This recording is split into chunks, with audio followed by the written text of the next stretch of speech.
Hi, welcome to the series of building custom widgets with Workspace ONE Intelligence. Before we begin, I want to cover the three different data types that are in Workspace ONE Intelligence. You can find all the different data types at that link up above, but you can see that there are three different main data types of all data within Workspace ONE Intelligence. First being snapshot data.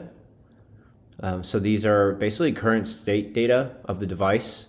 And that can be anything from, identifiers like device name. So what is my current device name?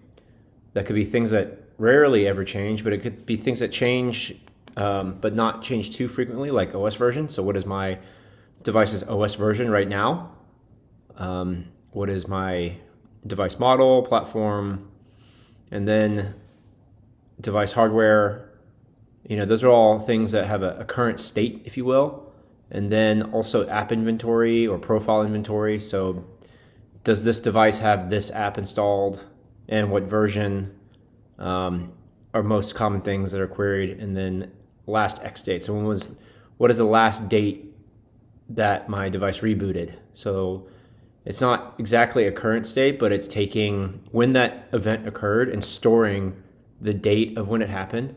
The reason why all these current state data types are important is because you can create a query or an automation that says, give me all the devices that do or do not have this current state, and perform an action.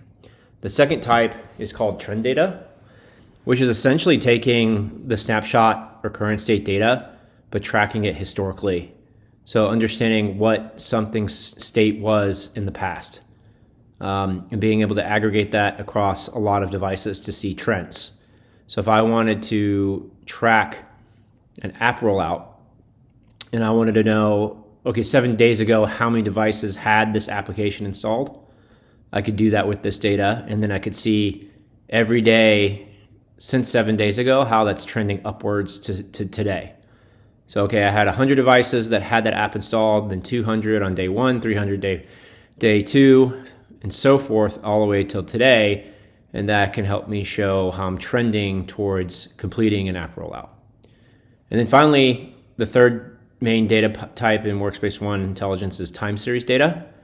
These are mainly two things, like events. So something that happened to the device or user in the past.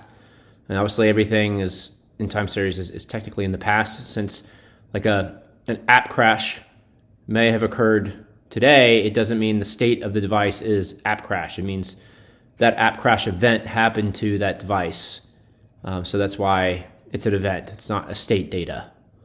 And then the performance metrics. So these are things that they change quite often and they have to be sampled very frequently. So things like CPU usage, mem usage, signal strength. So those types of things we capture as events, but they're not, but they're on more of a schedule, right? So we're capturing a CPU usage event every 15 seconds.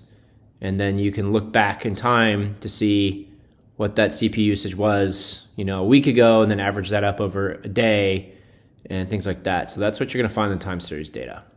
So all this data, again, can be found on the website. So as an example, UEM data has snapshot data, trend data, and time series data. This will get renamed. And then everything else in our system is mainly time series data. So if you go to Workspace ONE Experience Management, you can see that things like device events, app events, like app crashes are time series. But yeah, we do have some things that are current state data or snapshot data, like device hardware, what is connected to the device at this moment, what are the network adapters and driver versions, things like that. So you can find out what data types are time series, snapshot versus trend data all through here.